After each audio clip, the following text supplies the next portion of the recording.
Dilemas, episódio 53. Eu queria começar esse dilema de hoje, na verdade, agradecendo. A quem? Queria agradecer à jornalista Mariana Belmont. Querida. Pelo texto de hoje, na coluna dela, no ECOA, do UOL.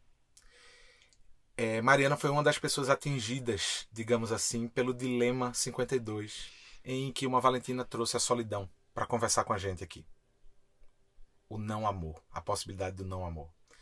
E assim como a gente ficou muito mexido, muitas pessoas mandaram e-mail pra gente. Foi um dos episódios que mais reverberou na nossa caixa, né?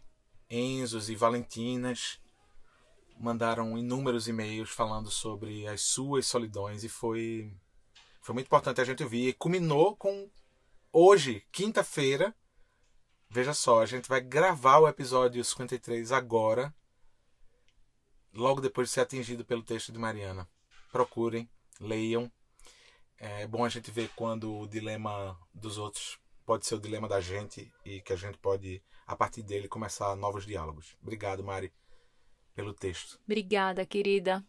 Caboge, solta a vinheta, por favor. Dilema vem do latim. São duas premissas, pontos de vista contrários. E aí, ao ceder ou negar uma delas, se chega a um novo lugar. Um problema Que é um confronto entre duas soluções. No dicionário hipster, treta. Situações embaraçosas. Dilema É um problema a ser resolvido, ou não. a ser entendido. Putz, discordo. Então temos um dilema. Bem-vindas e bem-vindos. Esse é o Dilemas, podcast com Lua Barros. E Pedro Fonseca. Dilema. Como ser quem eu sou sem matar meus pais? Nossa, gente. Você tá pronta aí pra isso, Landa? Manda, é de um Enzo ou de uma Valentina? É de uma Valentina. Então leia. Lá vou eu.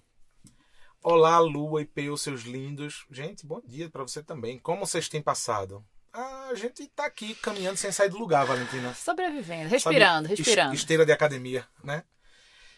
Meu nome é Valentina. Eu tenho 25 anos, nascida e criada na periferia da Zona Oeste da Selva de Pedra, que é São Paulo. Filha mais velha de uma mãe preta e baiana, junto com um pai branco e bem do paulistano, ambos trabalhadores assalariados que ralaram e ralam, não só para ter o que comer, mas para dar às filhas, eu e minha irmã, aquilo que eu acho fundamental, o acesso ao conhecimento e à educação. Além disso, a minha família possui uma íntima relação com a religião cristã evangélica. Desde que me entendo por gente, ou estava em um culto ou em coisas da igreja. Meus pais sempre fizeram questão de me ensinar os caminhos de Deus. Não havia uma obrigação a nada, mas o não querer estar na igreja sempre foi visto como um sintoma de que algo não ia bem. Até hoje, eu, uma mulher adulta, tenho problemas para fazê-los entender que a minha fé é bem diferente da maneira deles de crer em Deus e que está tudo bem. Fora isso, nós sempre ocupamos o status de família, aspas, perfeita, fecha aspas, da igreja. Pais sensatos e filhas obedientes. Um sonho para todo núcleo familiar despedaçado. Ou não. Foi então que aos 19 anos eu me conheci lésbica. Me apaixonei e namorei com uma amiga da igreja, cerca de um ano. Ela sempre frequentou a casa dos meus pais como uma amiga, participou dos almoços, conversava muito com meu pai, enquanto minha mãe não suportava a presença dela. Como uma boa cristã, não podia odiá-la, mas eu sabia que, no fundo, ela já tinha sacado as coisas. Sexualidade nunca foi um assunto conversado em família, salvo as bizarrices que eu via na igreja. Então, já que nem sobre virgindade a gente falava, piorou sobre homossexualidade. Para mim, além do choque de estar apaixonada por uma mulher, eu passei um ano me detestando, me sentindo suja e tendo certeza que meu fim seria o inferno. Após muitas crises e conflitos internos, neguei tudo e qualquer tipo de cura gay. E tive a certeza e paz no coração de que sim, eu amo mulheres. Pela primeira vez me sentia completa e realizada sexualmente em um relacionamento amoroso. E se Deus não me amasse por isso, Ele que lutasse, porque eu continuaria amando Ele. Essa frase é muito maravilhosa. Rapaz, esfregou a carinha da gente no chapisco ali do altar. Nessa época, contar para os meus pais jamais foi cogitado e eu estava muito bem em manter tudo escondido. Passaram-se 2 anos e, com 21, realizei o sonho de ingressar em uma universidade pública. Me mudei para o interior de São Paulo e foi aí que vieram as expectativas. Esperavam que eu engravidasse, virasse alcoólatra ou me afundasse nas drogas, como todas as pessoas que saem da casa dos pais sem a bênção de um casamento e um homem ao seu lado. É uma dureza atrás de uma dureza, Opa, né? rapaz! É um eita atrás de eita nesse meio. Daciolo, cadê você aqui para meter um glória a Deus? Aqui. Fiz questão de fazer todos pagarem a língua. Me tornei uma estudante dedicada, financiada pela faculdade desde meu primeiro ano, engajada politicamente e lésbica no armário. Quando me mudei para o interior, decidi ser plenamente eu, como me defino para as amigas, uma legítima sapatão evangélica. Menos nos espaços religiosos porque a intolerância é assustadora, mas mantive a certeza de que meus pais nunca saberiam, que eu mudaria de estado se fosse preciso e fingiria ser mãe solo caso tivesse filhos com a companheira. Gente, não tem um parágrafo que dá para respirar, não? Sério? Ai, Jesus amado. Sabe aquele triângulozinho, aquele emoji de aviso? Tem que vir. Vou seguir aqui. Atualmente procurei a terapia para resolver outras tretas bem distantes da minha sexualidade. Mas com o tempo passando e muita conversa, vi que os planos de não contar e fugir são muito surreais. Ainda bem. E que quando falados em voz alta não fazem sentido nenhum. Eu sou a filha mais próxima dos meus pais, eu gosto de estar em família, sou melhor amiga e referência de mulher para minha irmã. E com certeza me obrigar a estar longe vai ser, no mínimo, angustiante.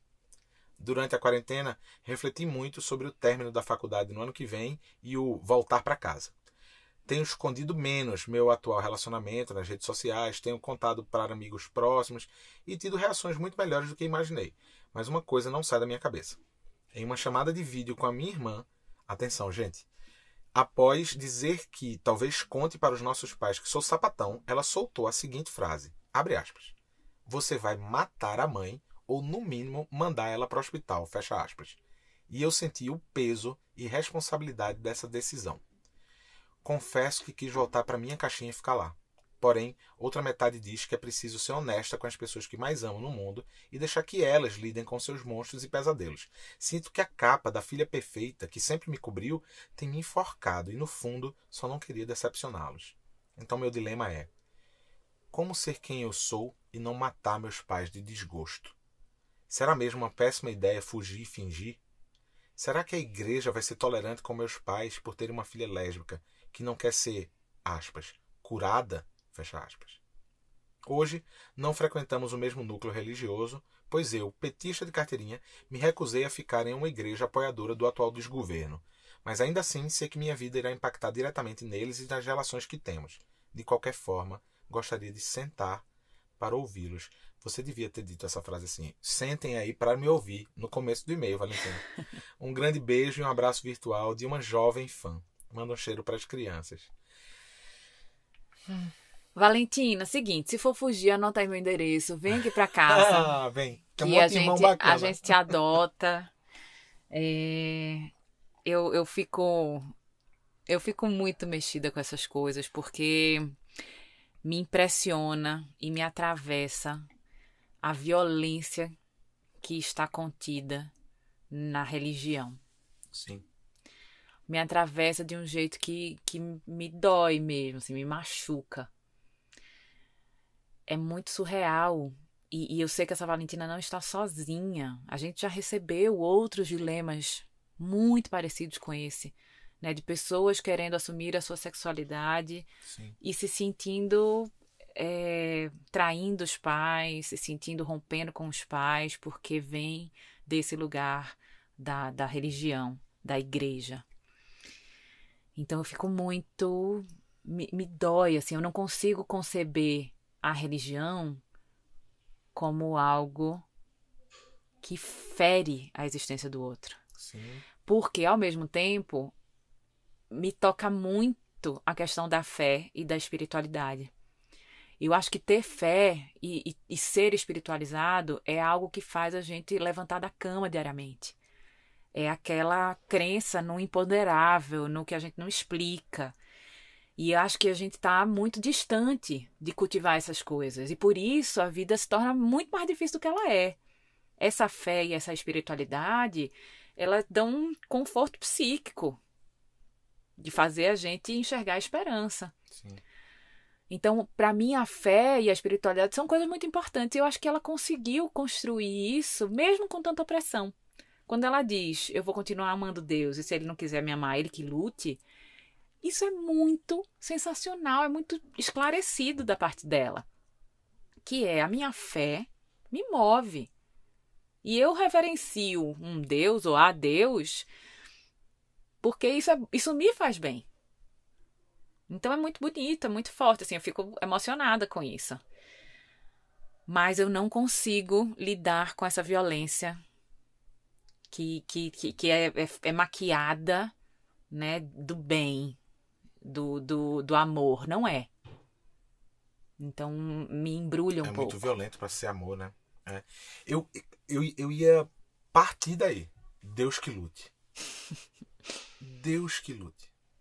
Deus, essa história já tão inventada e reinventada em tantos formatos pelo próprio homem, pelo ser humano, né?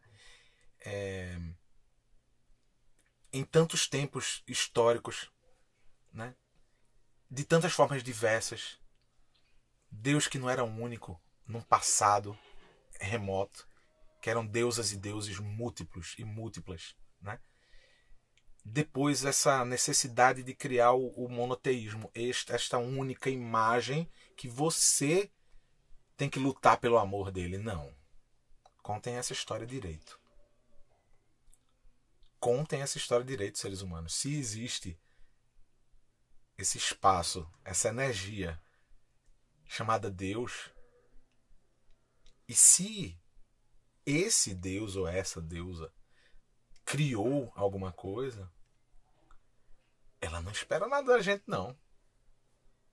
Que a gente atenda a princípios. Não. Isso é criado por nós aqui, ó, pisando no chão. Num sistema de manutenção da obediência, né? Sempre. Da subserviência. Sempre. Da não existência, inclusive. Totalmente. Porque quando eu não me expresso na minha potência, na minha autenticidade, eu não estou existindo.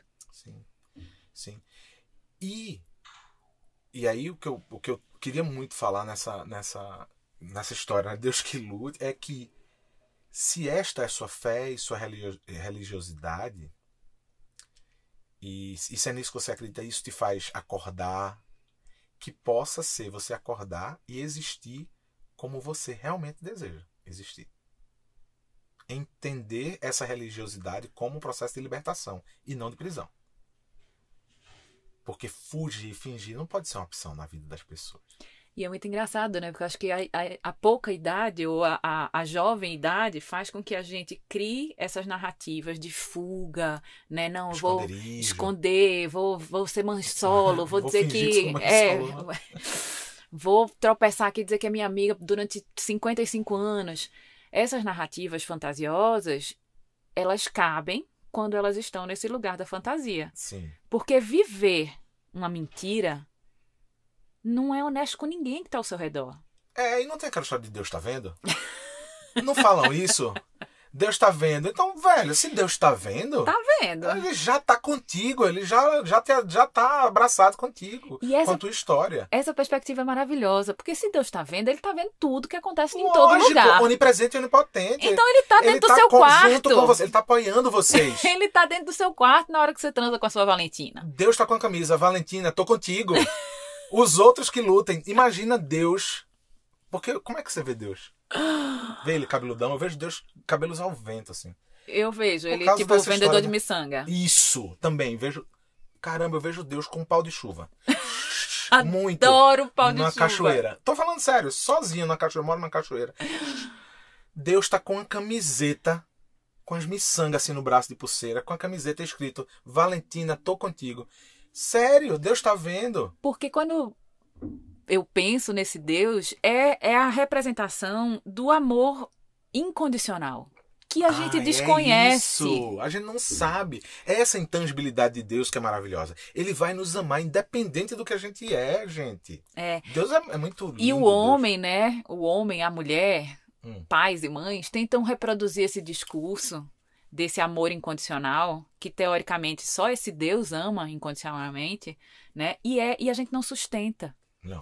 A gente não sustenta o amor incondicional. Não. A gente está o tempo inteiro condicionando esse amor. Então eu amo meu filho, eu amo minha filha quando ele não me perturba, quando ele tira boas notas, quando ele não reclama do EAD, quando ela casa com um Enzo de boa família. Eita. Né? Rapaz. Ô, Valentina, você abriu uma caixa aí que saíram 72 dilemas aqui, o dobro do que, né? Então. E aí é muito duro pro filho crescer com essa perspectiva desse amor que é condicional, mas que ele tem uma fantasia de ser incondicional. Não, eu amo você. Não. A verdade é que eu amo essa projeção que eu fiz de você. E nessa minha projeção, você é perfeita, você não erra, você não falha. Então isso é muito pesado para a criança crescer nisso. Eu acho que essa Valentina é esse típico caso dessa menina que cresceu para ser o que ela não é. Não é. Ela cresceu para ser a fantasia que os pais têm sobre ela. E amor, sabe o que me bate? Quando a gente traz esse aspecto desse amor perfeito e inexistente, né? É que essa Valentina, no fundo e na verdade, ela já conquistou um negócio que é muito difícil. Que é o seguinte. Vem comigo aqui. Aliás, antes de eu falar, Valentina, se você está ouvindo a gente, já abre o Zoom aí com a tua irmã e pede para ela escutar o Dilemas Contigo. Ela, tipo, a tampinha ali do computador aberta, microfone, ela levanta para pegar um café, vê se seus pais escutam, né, de repente. Voltando. Eu penso numa coisa que é o seguinte, ela conseguiu uma coisa improvável. Ela continua na fé cristã dela. Lindo. Certo? Acorda com essa fé junto dela. Ela se descobre lésbica e resolve ser quem ela é. Porque nesse momento, quando ela fala que está no interior de São Paulo, fazendo a faculdade, e com as amigas, ela está sendo franca, aberta e tal, ela está sendo quem ela é. Ela fala no final do e-mail, petista de carteirinha, morando longe dos pais. Essa Valentina, ela já dominou o mundo. Ela conseguiu juntar, pensa, vem comigo aqui, querido dilema. Ela conseguiu juntar a verdade lésbica, da descoberta dessa sexualidade, a verdade da fé evangélica dela. Pensamento político, pensamento crítico. Pensamento crítico de dizer, eu vou mudar o núcleo da igreja qual eu frequento, porque a igreja qual eu frequentava apoia esse desgoverno. Ela muda, ela diz, não quero estar junto com esses caras. Ela escolhe. Então, assim, Valentina, você já conseguiu juntar um sistema muito complexo de existência maravilhoso. Você está de parabéns. Me dá outra camiseta aí. Deus está dizendo assim, parabéns, Valentina. Bota outra camisa em Deus. E aí, querida Valentina, você precisa lembrar de tudo isso, lembrar da sua trajetória até aqui, para se fortalecer nessa outra etapa de ser quem você é, que diz respeito, sim, à honestidade que você precisa ter com esse pai, com essa mãe. Porque se você lembrar de tudo que você já atravessou, você vai entender que você tem força, sim, para encarar esse desagrado. Ai. Você vai lembrar e você vai entender que dentro de você tem os recursos que você precisa para lidar com essa dor, que vai ser uma dor. É claro que vai ser uma dor. Agora, acho meio sacanagem dessa irmã dizer assim, vai matar amanhã. Então, peraí, suposta pergunta do ouvinte aí. Tá pode bom, ser? pode. Caboge, solta a vinheta, por favor. Quem sabe, talvez, suposta pergunta, se fosse uma vez, suposta pergunta do ouvinte. Mas e se isso que a irmã traz é um ponto mesmo? E se na hora que essa Valentina conta essa história dentro de casa, acontece a canção de Genival Lacerda, Mata o Véio. Mata o véio, mata o véio, mata o véio, mata o véio. Diz assim o refrão. O que é que pode acontecer? Ai, pode acontecer dessa Valentina se sentir culpada, de fato. Mas né? você acha que vão morrer com essa notícia? Não vai, gente. Eu não acho que ninguém vai morrer Não, com essa também notícia. acho. E também não acho que vai pro hospital, porque tá pandemia, muito Covid, não tem leito, ninguém vai liberar pra ir pro hospital. Vai ficar em casa mesmo. Vai tomar água com açúcar. Mas é porque A água que tá num copo em cima da TV, porque tinha isso, né? A fantasia de que vai passar mal, né? É muito novela, é novelístico esse recurso da imaginação, né? Gostei disso. Aquela mãe... Imagina, Dona Armênia, lembra de Dona Armênia? Não, Rainha da mas Sucata? minha Cultura gente, pop. cultura Adoro. pop. Rainha da Sucata, Dona Armênia, Certo, que tinha lembro 3 não. filhinhas. Tu tá falando sério? Tô, claro que eu tô. Tinha 3 filhinhas que eram 3 marmanjos. Gente. Ah, é. E Dona Armênia era isso, assim, ela usava desse recurso de passar mal diante de qualquer coisa que as filhinhas fizessem. Ai, amor, não dá pra conversar de novela contigo, não. Deve estar passando, porque não tá ninguém tá conseguindo produzir a novela, né? Tinha isso mesmo, era? Rainha das Cartas com Maria do Carmo, lembra não? Eu não. A única... Eu só lembro de 2 novelas na vida. Que Rei Sou Eu e... Lembro também. E aquela que tinha Tufão e Carminha. Amo. Avenida Brasil. Avenida Brasil. Pronto, só lembro dessas 2. Aconteceu muita coisa, assim, entre uma e outra. Depois entre Que Rei Sou Eu... Entre Que Rei Sou Eu e Avenida Brasil aconteceu várias coisas. Depois eu posso te atualizar nesse sentido, porque eu gosto desse assunto. Entendi. Eu fui bem noveleira. Mas é isso, assim, essa imagem, né, da novela, daquela mãe que passa mal diante de uma notícia. Que todo mundo tem que abanar. Que todo mundo tem que abanar, exatamente. Então, assim, esse recurso você pode trocar por outro. Você pode trocar na sua imaginação por uma conversa que ela vai ter choro, ela vai ter cara feia, ela vai ter rabisaca, revirar de olho, vai ter um silêncio. Gelo. Passar uns dias sem falar. Pode ter isso? Pode. Ensaia, Valentina. Ensaia essa conversa no espelho. Boa. Eu gosto de ensaiar. Gosto de ensaiar coisas que eu preciso dizer. É mesmo? No banho. Quantas vezes tu não entra no banho? Não entra e eu tô tendo várias conversas. Isso é. Né? Bichinha, gente. Eu ensaio várias coisas que eu preciso dizer. Entendi agora. Valentina, mas é isso, assim, cara. Eu fiquei com essa pergunta da irmã dela, sabe? Que é essa criação dessa fantasia, como você falou. Que assim, não, cara... E irmã da Valentina. Vou te chamar na Chincha agora. Como mãe de 2 meninas. Tem vinheta pra isso, não? Tem não. Chama na Chincha. É o seguinte, a mãe vai passar mal, mas eu tô aqui contigo. Eita, o Zoom tá aberto? Cara, a mãe vai passar mal e sai de cena, é muito fácil. Também acho. É muito fácil. Essa Valentina tá atravessando um negócio que pra ela é muito sério. Perfeito. Que é sair do armário, contar pros pais. E aí a irmã... Dentro desse contexto. Da religião que oprime, exato. que não aceita. Né? E aí a irmã vem e bota um pouquinho mais de querosene nessa fogueira. Não, cara. Você não disse que você é o modelo de mulher para essa irmã? Então essa irmã tem que entender o que é que significa ser uma mulher, que é viver plenamente a sua potência, o que você é, a sua essência. Ser mulher não é baixar a cabeça para um Deus que diz como é que você vai ser feliz. Não, Deus já tá com a camiseta da Valentina. Esquece Deus. Já resolvemos isso. A irmã da Valentina tem uma coisa que é, pelo que ela coloca, ela é a irmã mais velha. Então essa irmã dela é mais nova. Né? Sendo a irmã mais nova, irmã da Valentina também, outro recado para você. A sua irmã vai chegar aí com areia nas unhas. Por ter escavado esse terreno, ter começado a escavar esse terreno. Então, agradece a ela. Porque a sua irmã mais velha está fazendo algo por ela e, acredite, por você, quando ela começa a cavar na frente. Lindo. Você vai chegar já com algo já ali, retirado, sabe? Então, o caminho para você vai ser mais fácil. Olha só, pensa nisso. Fica do lado dessa irmã aí. Tem uma resposta à pergunta do ouvinte também. E Caboge, faz o quê? Bota o povo pra dançar, vai. Quem sabe, talvez, suposta pergunta, se fosse uma vez, suposta pergunta do ouvinte. Ela fala que quando pensa no possível distanciamento, isso angustia muito ela, né? E se o pai e a mãe realmente quiserem romper com essa filha que não quer ser curada dessa homossexualidade?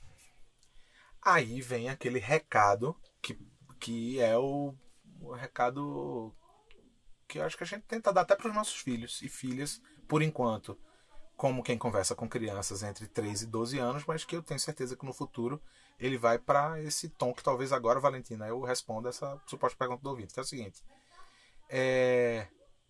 Os mais novos não carregam os mais velhos. Você não carrega a história dos seus pais, você não carrega as dores dos seus pais, você não carrega as frustrações, você não carrega as verdades que eles adquiriram. Os mais velhos é que vão carregando os mais novos no ombro. E a gente vai, assim, construindo essa sequência de existências, onde aquilo que veio antes da gente ajuda a gente a pavimentar o nosso próprio caminho, por onde a gente vai seguir. Quais as alegrias e frustrações que a gente vai carregar, quais as dores que a gente vai carregar, quais as descobertas que a gente vai carregar, quais as transformações em relação à história pregressa na nossa família, no nosso histórico, a gente vai se colocar à disposição de transformar. Então, A história dessa Valentina não é a história da mãe e do pai dela. Se acontecer deles romperem, é uma escolha deles. A Valentina, ela não escolhe ser quem ela é para romper com a mãe e com o pai. Paremos aqui. Perfeito. Tô vendo Deus chegando com outra camiseta. Já eu digo qual é. A Valentina escolhe isso para que ela se sinta inteira na existência dela. Na existência dela. Que não é a existência nem da mãe, nem do pai. Porque essas são outras existências e eles precisam lidar verdadeiramente com as dores que eles têm. Valentina, você não foi para terapia para cuidar de alguma dor que você tinha? Talvez sua mãe e seu pai precisem, além da igreja, olhar, por exemplo, para terapia, se eles precisarem curar alguma dor do passado deles, se libertarem, né? Eu penso numa outra coisa também, que é assim, se eles escolhem romper, essa escolha, como você disse, né, é deles, não é sua. E você precisa lembrar que você não vai estar sozinha. A gente tem essa ideia, né, de que a gente atravessa as coisas sozinhas, e a gente não atravessa as coisas sozinha. É solitário, sim, às vezes. Em determinados momentos. Em determinados momentos. Isso pode ser assustador. Mas você não vai estar sozinha. Na hora que você entende que a sua história conecta com a história de uma outra pessoa, e de uma outra pessoa, e de uma outra pessoa. Porque você não é a única no mundo que está atravessando esse perrengue, esse dilema, pode ter certeza disso. E falar sobre isso não pode ser nenhuma vergonha, porque a vergonha faz com que a gente duvide e questione a nossa existência. É verdade. Muito verdade. Né? Então, não tenha vergonha de falar sobre isso, porque na hora que você fala, você vira farol para outras pessoas que estão sentindo exatamente a mesma coisa que você. E você cura essa dor da solidão. E aí, esse é um conceito muito, muito bonito que lembra a gente sobre a compaixão. Né? Quando a gente pensa na compaixão ou na autocompaixão, que é essa capacidade de ser generoso, bondoso com a gente mesmo, a gente precisa lembrar disso. Assim, a dor, ela é inevitável, mas o sofrimento, ele é possível de ser cuidado. E o nosso sofrimento, ele não é um sofrimento, a nossa dor, na verdade, ela não é uma dor exclusiva. A minha dor me conecta com outras pessoas e por isso eu entendo que eu não estou só. E por isso a minha dor vai sendo diluída nesse mundão que a gente vive. E eu consigo atravessar isso, que é inevitável, de um lugar mais possível, sabe? Menos destruidor emocionalmente. Então, saiba disso, Valentina, se esse rompimento vier, ele não é algo que você deseja, ele não é uma escolha sua, mas que você vai precisar acolher, acatar, né? Sendo uma decisão dos seus pais. Isso não te transforma, isso não te joga solitária, sozinha, perdida no mundo. Muito pelo contrário. Então, lembra disso. Rapaz, se é possível dizer que este podcast Dilemas aqui, que a gente tá, tem um maior aprendizado, porque são tantos inúmeros pra gente, mas se tem como dizer, se é possível dizer que tem o maior aprendizado eu diria que não existe uma dor única. Não tem nenhuma dor que a gente sinta que seja só nossa. E aí isso que você falou é assim, cara, nenhuma. Gente, eu preciso dizer pra vocês aqui, em 53 edições desse podcast, não há nenhum dilema que a gente não tenha recebido ao menos uma resposta dizendo, essa também é a minha dor. E tem uma coisa muito linda quando a gente pensa em autocompaixão, que é o assim como eu. Assim como eu, alguém sofre disso. Assim como eu, alguém atravessa isso. Assim como eu, alguém está sofrendo nesse exato momento por não saber como se assumir perante os pais que têm uma questão e aí segue. E o assim como eu me integra no mundo, gente. Eu acho isso muito bonito, muito bonito. Eu saio dessa coisa umbilical e ensimesmada que é o meu sofrimento, né? Como se ele fosse algo muito meu, muito grande, e eu me integro no mundo. Eu entendo que o mundo inteiro está sofrendo disso também, em maior ou em menor escala, né? Com mais ou menos violência, mas o processo de sentir, ele é igual. Sim. E isso é muito bonito. E isso é muito bonito porque afasta a dor, afasta o sofrimento? Não. Isso é muito bonito porque nos dá a possibilidade de encarar isso, entendendo que essa dor eu não carrego sozinha. Acabei de ver a última camiseta de Deus. Qual é? Tá escrito assim: Valentina, não se preocupa comigo. Cuida. Cuida disso que você tá sentindo. Que eu tô bem. Deus tá com a camiseta. Eu tô bem. Chegou aqui. Com pau de chuva. Chegou aqui. Quanto tá a pulseira? Quanto tá a pulseira, Senhor? Né? Valentina, obrigado. Que dilema massa. Que dilema massa. Como é bom a gente receber essa dose generosa que vocês partilham com a gente das verdades, das vidas de vocês. Obrigado por isso. Eu, sinceramente, só espero, amor, que ela sente para ter essa conversa com o coração dela muito aberto, sem esperar nada das outras pessoas que vão estar nessa conversa, porque é sobre ela. É sobre ela falar isso em voz alta, se ouvir dizer, cara, escolhi ser feliz. Mereço ser feliz. Eu posso ser feliz. E ó, bingo. Brilha, Valentina, vai. Ouve o dilemas antes de ir para casa, para ter essa conversa. Segura na mão da gente. Se quiser fugir, tamo aqui. Mas não foge, não. Fugir não é bom, não. Porque fugir tem isso, sim. A gente acha que o problema... A gente vai deixar o problema do lugar de onde a gente sai, mas isso é uma mentira. O problema é um bicho danado, assim. Se esconde em bolso de mochila, sabe? Aí você carrega a mochila, carrega. Um dia você vai procurar R$50, você vê lá o problema. Tá do mesmo tamanho, da mesma cor, do mesmo formato. Tá lá e causa o mesmo efeito na gente ainda. Então, assim, não fuja dos problemas. Olhe para os problemas, encare os problemas. E entenda que você não é o problema. É isso aí, gente. Ó, muito obrigado. Ei, peraí, calma. Antes da gente terminar. Deixa eu só falar uma novidade. Adoro surpresas no programa, assim, sem aviso. Queria que você contasse um pouquinho sobre o duo. O que é o duo, Pedro Fonseca? Boa. Então, deixa eu contar pra vocês o que é o duo. Tava falando, né, dos ensinamentos aqui do dilemas pra gente. Foram muitos. E muitos deles atravessam uma coisa que é, na hora que a gente partilha, né, dos dilemas, das dores, das questões, das vivências e tal, a gente convida mais gente a sentar e conversar sobre suas próprias questões, né? E a gente resolveu criar o duo. E o duo, ele vai ser uma conversa muito franca entre Lua e eu sobre as questões que nos atravessam e nos atravessaram na existência da gente individual e como casal. E a gente transformou isso em alguma coisa que a gente não sabe o nome, porque não é um curso, não é uma mentoria para casal, não é coach. Replay, Cabode. Não é coach. Vocês vão dizer, dizer, não é coach. Vocês vão ensinar 10 passos para enlouquecer o seu marido? Não. 5 dicas para salvar o seu casamento? Não. Duo vai tem um formato super massa, que é uma narrativa de audiovisual. Tem 8 capítulos, né, desses encontros da gente sentando para conversar sobre determinados assuntos. Abrindo a relação, galera. Hã? Peraí, volta aí, eu não ouvi, não.